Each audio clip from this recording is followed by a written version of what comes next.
kami di sini akan mempraktekkan role play, yaitu pasien terminal pada mata kuliah keperawatan Islami. Sebelum itu kami akan memperkenalkan diri kami masing-masing. Nama saya Meta Aryani sebagai Ustazah. Saya Repsi Agustina sebagai perawat pelaksana. Saya Satria Mawati berperan sebagai perawat ruangan. Saya Nia Agustina berperan sebagai orang tua. Saya Sevi Sartika Muslimati sebagai mahasiswa praktik keperawatan.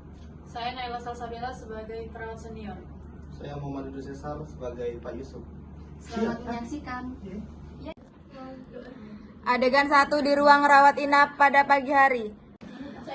Pasien terbaring tidak sadar, monitor menunjukkan tanda-tanda vital melemah. Ibu Neha duduk di sisi ranjang sambil menggenggam tangan suaminya. Lalu perawat Naila datang membawa laporan medis. Dan Bapak Ridho pun datang dengan tergesa-gesa.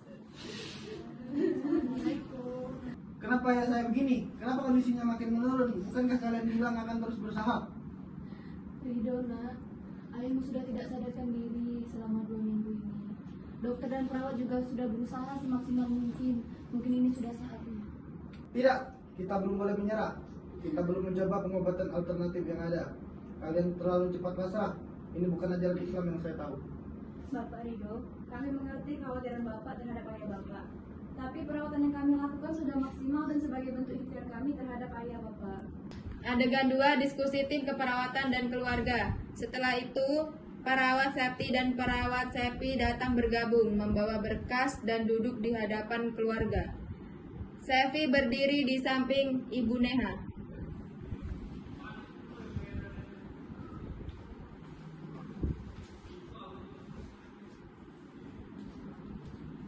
Pak Ridho, kami mengikuti arahan dokter dan melihat kondisi klinis ayah Bapak saat ini. Semua terapi kuratif sudah tidak memberikan respon.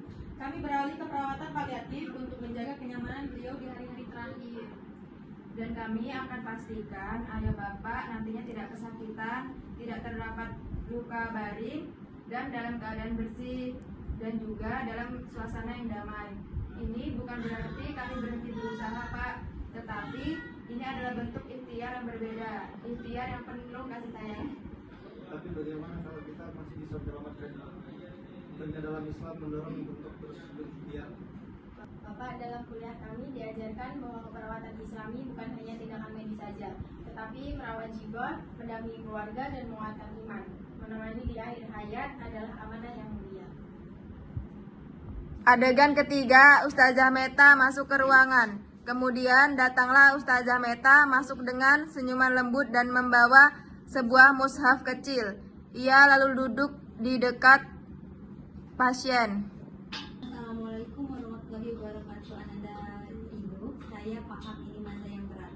Tapi ingatlah, kematian adalah bagian dari kehidupan. Dalam Al-Quran disebutkan, setiap yang bernyawa pasti akan merasakan mati. Rasulullah Sallallahu Alaihi Wasallam juga mengajarkan untuk mendampingi orang tua sakit dengan kelembutan dan doa. Tapi saya belum siap kehilangan ayah saya, Ustazah. Saya masih ingin berbuat baik dan ingin ayah saya lebih lama lagi, Ustazah. Bentuk baktimu ini adalah menemani ayahmu dengan sabar, mengirimkan zikir, membacakan Al-Quran. Jangan biarkan beliau pergi dalam kegaduhan tampak, tapi iringi dengan ketenangan dan cinta. Adegan 4, semua bersatu dalam doa. Setelah itu pun semua orang berdiri mengelilingi ranjang pasien. Perawat Repsi membaca surah Yasin dengan pelan. Ibu Neha menangis pelan sambil memeluk tangan suaminya.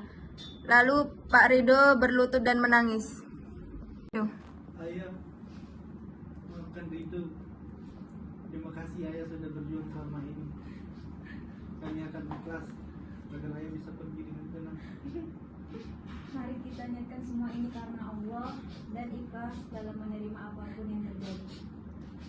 Kehidupan dan kematian adalah bagian dari takdir Allah.